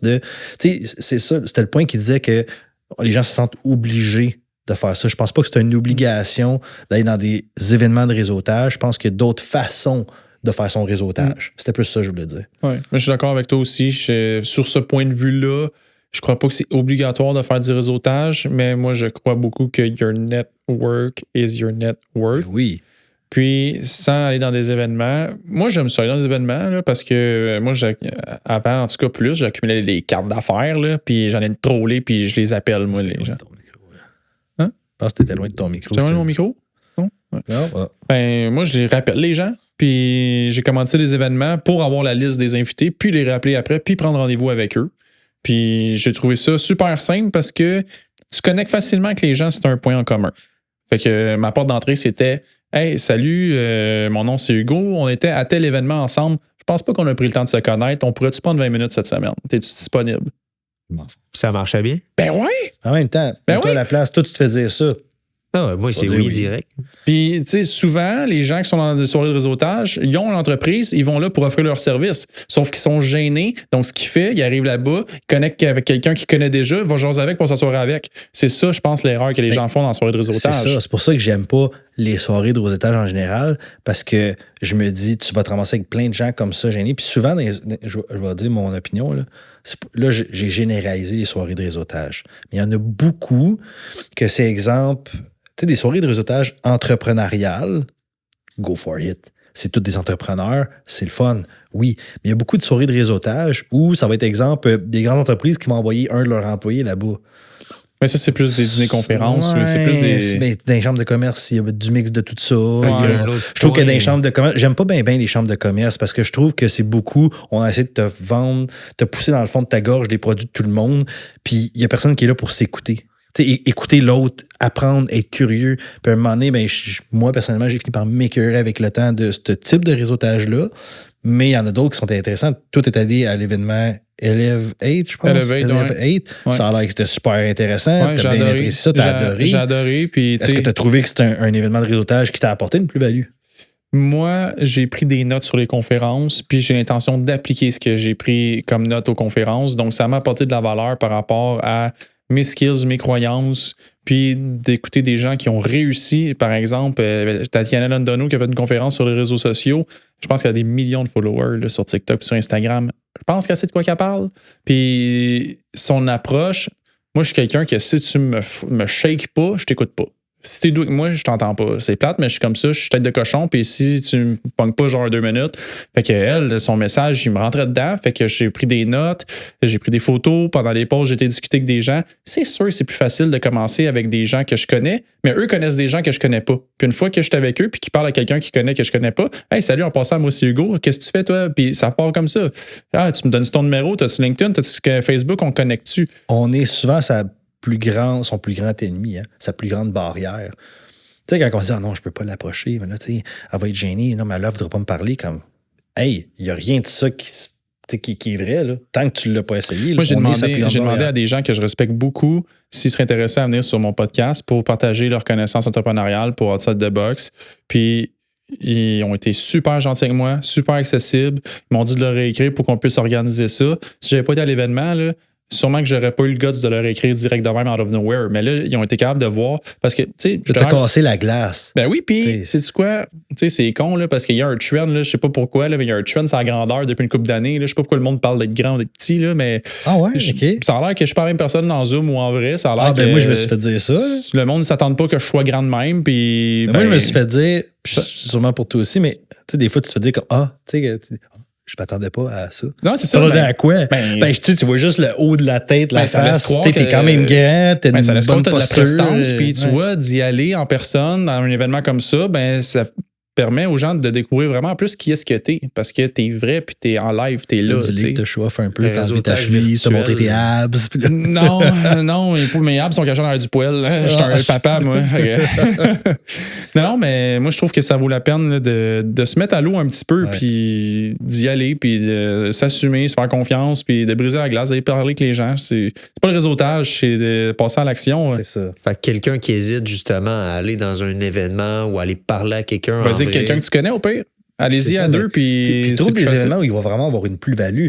Puis la plus-value, elle va être dans l'événement, puis elle va être dans les actions que tu vas prendre dans l'événement. Parce que tu vas juste à l'événement pour regarder le mur, il n'y a rien qui va se passer. Quand même bien que c'est le meilleur événement au monde. C'est pour ça que moi, je disais, tu peux faire ce type de réseautage-là en dehors des événements de réseautage. Faire du cold call, aller rencontrer. Hey, regarde, mettons un courtier hypothécaire, rentre dans un bureau de courtier immobilier, puis va parler avec du monde, arrive avec des. Tu sais, je sais pas, dans n'importe quel job, tu peux faire des trucs de même. Tu sais, t'es sa construction, puis mettons, t'es, je sais pas, charpentier, menuisier, ben va dans des chantiers où le contracteur, il est peut-être là parce que toi, t'aimerais ça offrir tes services. Le vendredi pour une bière, là, puis tu vas rencontrer du monde là, pour changer des cartes d'affaires. As-tu une anecdote avec ça? Ben, c'est parce que j'en connais qui sont en construction, puis j'ai l'impression qu'ils sont tout le temps en Boston Pizza. Là, je me dis, ouais, les gars, il y a des endroits. Mais il me l'a dit, carrément, il dit, écoute, Hugo, je m'en vais là-bas. J'ai mon coton watté de ma compagnie. L'autre arrive là avec son manteau de sa compagnie. Les trucks sont lettrés. On s'assoit, on a un domaine qui connecte. C'est sûr qu'on va jaser, on prend une bière, puis on va essayer de travailler ensemble après. Fait que c'est sa façon à lui de réseauter. Oui. Chacun sa façon. Exact. Ouais. Là, on a un autre sujet, carrément. Là, on va parler d'anglais. J'aimerais ça savoir, selon vous, qu'est-ce que vous diriez à quelqu'un qui dit qu'il n'a pas besoin de parler anglais pour réussir en affaires au Québec? C'est vrai, t'as pas besoin non plus de mettre des tailleurs d'hiver quand il neige, mais ça aide en crise. Oh, wow, mais quelle rapidité! Wow. J'adore ta réplique. Il a raison, là. sais, c'est pas une nécessité. T'en as des très bons entrepreneurs à succès qui ont réussi purement francophones, mais tu te limites. Tu te limites dans le potentiel que tu pourrais atteindre. C'est sûr que ça veut pas dire que tu réussiras pas. Là. C'est sûr que ça dépend, tu sais, c'est quoi tes objectifs. C'est ça qu'on dit, ça se peut. Si tu as envie de démarcher du marché francophone seulement, c'est correct. Mais moi, je crois que c'est une flèche de plus à ton arc d'avoir une langue secondaire. Dans un moment où tu peux en avoir besoin, ça pourrait pas mal t'aider. Oui, puis tu sais, c'est pas évident des fois pour parler en anglais. Puis souvent, tu sais, on va s'exprimer en anglais, mettons, avec ses proches autour, puis ils vont rire de ça parce qu'on a un accent, parce que, mettons, on s'exprime pas super bien. Mais tu sais quoi, tous les clients que j'ai eus, que je parlais en anglais, puis des fois, je dis, comme, tu sais, excuse-moi, tu sais, je sais que je t'ai dit ça, ils font comme. Ils m'ont tout le temps répondu à la même affaire. Si tu savais comment moi je parle en français, tu dirais que tu parles excessivement bien. Je suis comme, ils font tout, je te lève mon chapeau, puis j'étais comme, c'est vrai que dans le fond, moi, je prends le temps de m'exprimer en anglais. Peut-être que la personne n'est même pas capable de dire un seul mot français, puis elle est hyper reconnaissante ou reconnaissante que je fasse cet effort-là. Fait que, tu sais, des fois, on est juste gêné, on n'ose pas le faire. C'est qu'est-ce que l'anglais m'apporte le plus, moi, dans mon quotidien d'affaires, là? C'est que quand tu appelles à quelque part pour du soutien, là, la ligne francophone, il y a de l'attente en salle. Puis quand tu fais l'option anglophone, là, ça répond vite. Ou les recherches sur Internet, nombre de fois que ça me sauvé la vie ou ça m'a permis de trouver des réponses à un bug qu'il y avait sur mon ordi ou de quoi que je cherchais.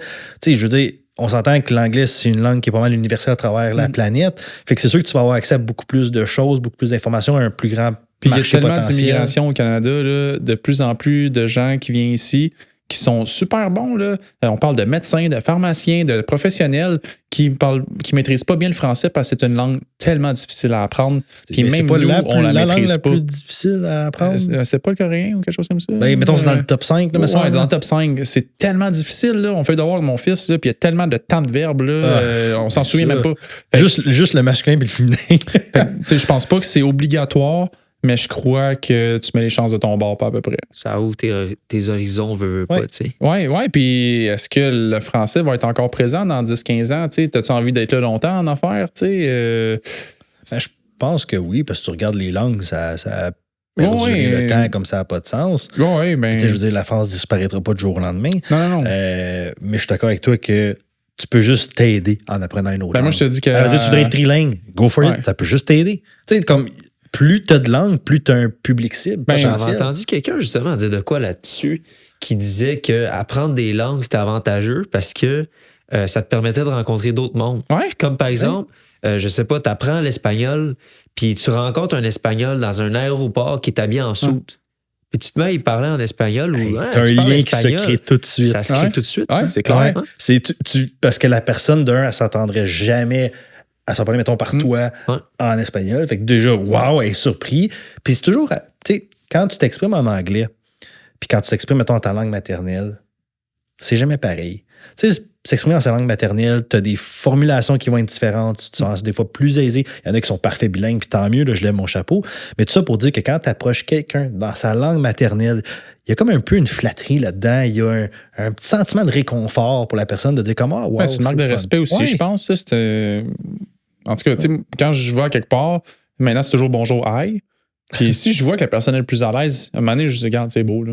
On va switcher. Moi, ça va dépendre. Je vais être rough, là, mais si je m'en vais à quelque part pour me faire servir, c'est ça. J'aimerais me faire servir dans la langue dans laquelle je suis né, puis laquelle je suis fier. Je suis fier d'être québécois puis de parler le français.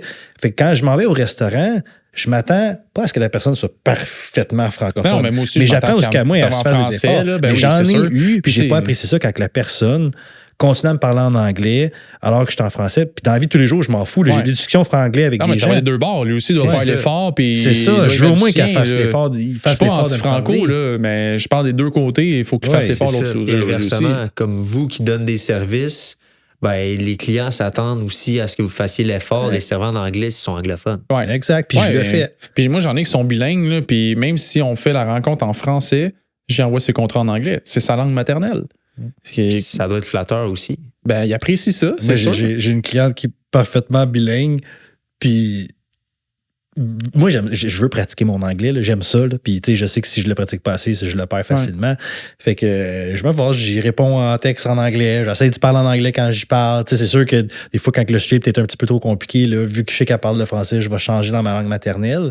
Mais sinon, non. Tu fais l'effort. Puis, regarde ce que ça a donné. Il y a un réalisateur, je pense. Là, Denis Villeneuve. Ouais. C'est une machine, ce gars-là, avec Dunes. Ouais, ben oui, mais tu penses que s'il parlait pas anglais, tu penses qu'il aurait réalisé? Non, ce gars-là, c'est un réalisateur. Je sais pas à quel point le public québécois, on le connaît pas, là, mais comme il est à succès, le nombre de films qu'il y a eu. Là. Puis tu sais, c'est quand même fou de voir de voir un Québécois réussir au niveau mondial comme ça. Il est hyper reconnu. Là. T'sais, Dune, c'est pas son premier film. Là. Il y en a en arrière. Ouais. Là. Ah oui. Okay. Puis un autre sujet. Par rapport à la crise du logement, il y a beaucoup, c'est quand même beaucoup d'actualité. On manque de logement, il faut construire. C'est quoi que vous diriez à des gens qui sont en immobilier ou des gens qui ne le sont pas comme une solution pour justement contrer ça, selon vous?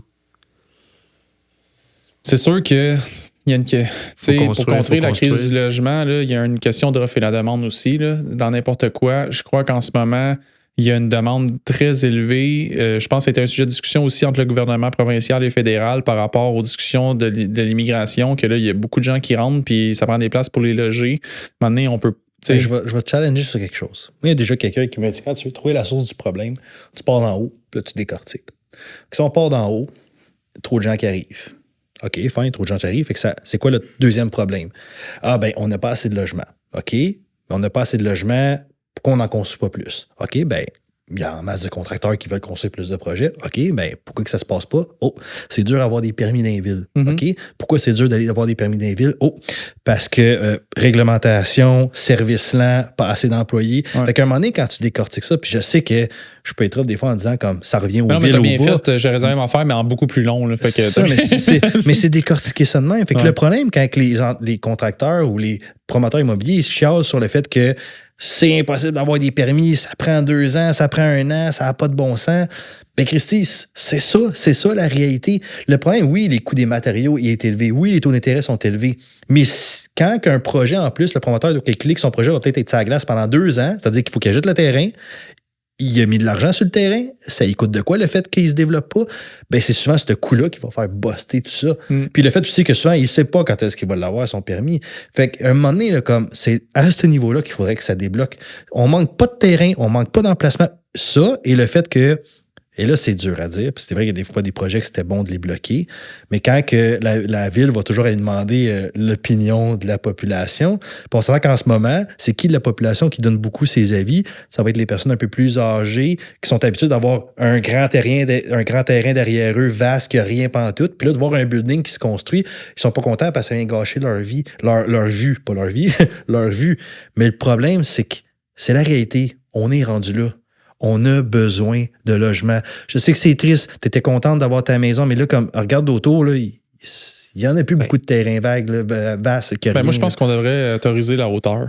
C'est ça. C'est ça le problème, ils veulent pas. C'est ça, le problème, c'est quand ils font le sondage à la ville, ils font non, on veut pas de logement en hauteur parce que ça va gâcher notre vue. Mais on est rendu là. On a un problème, puis madame, mettons, ou monsieur, que, mettons, 60 ans, 50 ans, puis qui est fier d'avoir sa maison toute payée, qui vaut maintenant 1 million. Ben, le jeune, lui, de 20 ans, là, qui a le goût de s'acheter sa maison, là, on peut-tu essayer de l'aider aussi?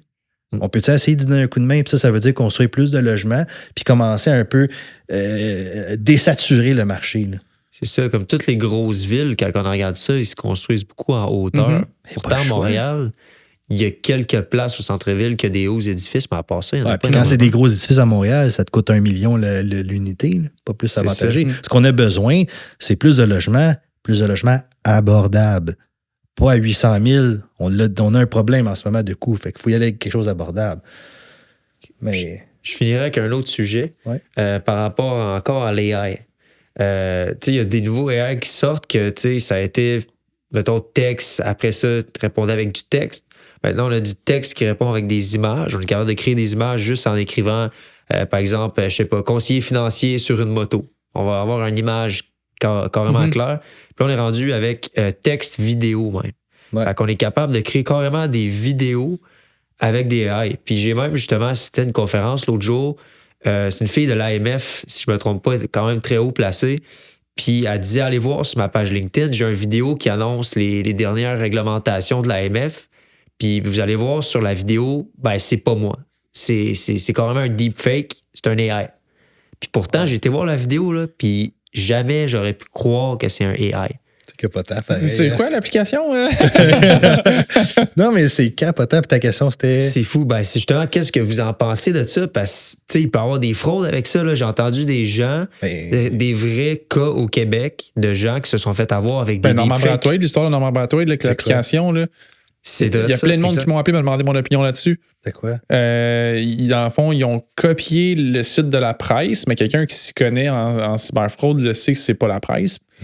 Mais dans le fond, ils ont répliqué une entrevue de Norman Brathwaite, de Tout le monde en parle, avec Guillaume Lepage, que Norman Brathwaite expliquait, dans le fond, comment tu n'avais pas besoin de travailler fort pour faire de l'argent. L'application où tu mettais de l'argent, ça travaillait tout seul. Comme si tu plaçais à la bourse, mais tu fais rien. Wow. Puis là, dans le fond, ça Guillaume Lepage l'aurait fait en live devant l'entrevue, puis il avait fait 30$ avec son 300$ en live. Puis là, il y a du monde qui m'appelait, m'a demandé Hey, qu'est-ce que tu penses de ça? C'est-tu bon? Je dis, mais non, mais c'est de la fraude, ça, c'est pas vrai. Mais ça, là, tu me fais penser. Tout le monde ne le savent pas, mais tu sais, mettons, l'URL, c'était pas la presse. Non, c'est ça, c'est là qu'ils regardent pas. Mettons, il y avait 2 E ou 3 S à la presse. Mais pour revenir avec ça, c'est drôle, puis on va finir là-dessus, mais j'ai vu sur Twitter, il y a une grosse fraude de même. Ce qu'ils font, les fraudeurs, ils vont aller se prendre des comptes qui existent déjà depuis 10-15 ans. Ça se vend là, sur Twitter. Les gens créent des comptes et les revendent 5, 10, 15 ans plus tard, parce que déjà, ils sont déjà là. Ils vont aller faire des deepfakes d'une vidéo de quelqu'un connu qui parle. Puis là, ce qu'ils vont faire, c'est qu'ils vont poster les vidéos sur différents profils pour que ça commence à se propager sur le Twitter Sphere. Puis après ça, ils vont même camoufler les liens pour que quand tu cliques sur la photo, ça ait l'air de vraiment aller, mettons, sur le site de la personne ou de quoi de même. Puis ils vont frauder comme ça. Tu sais, l'intelligence artificielle, c'est aussi pire que quand l'Internet est arrivé, puis que là, les gens se faisaient avoir avec des liens sur leur email, puis des choses. Avant, c'était le cold call, hein? Tu faisais appeler, puis tu faisais dire que tu devais quelque chose, ou c'était l'arnaque qui était différente, mais l'arnaque existe depuis la nuit des temps. Puis il y a un VP Finance d'une grosse entreprise qui s'est fait avoir. Il s'est fait convoquer dans un meeting Zoom avec les grands dirigeants de son cabinet, dont, mettons, le PDG, le VP, ressources humaines, etc. Puis en gros, c'était tout organisé par des criminels. Fait que c'était des deepfakes, carrément. Puis ça, c'est arrivé au Québec, si je ne me trompe pas. C'est le cas que j'ai entendu. Puis justement, c'était des deepfakes, mais vraiment identiques. Fait que qu'est-ce qui est arrivé? C'est que les deepfakes, qui est contrôlé par les hackers, ils ont fait dire au président de la compagnie, OK, il faut que tu vires, mettons, 40 000 dans tel compte. Puis le VP Finance, il finit par le faire. Là, parce que c'est son boss qui a dit de le ils faire. prennent plusieurs photos, mettons, du personnel, puis ils sont en train de faire un deepfake avec les photos. OK, prochain podcast, on finit avec ça. Prochain podcast, toi, tu vas avoir la face de François Lambert, puis moi, d'Éric Gravel. On finit ça de même. En fait, vous étiez des deepfakes. Shit! C'est là-dessus qu'on finit. Salut!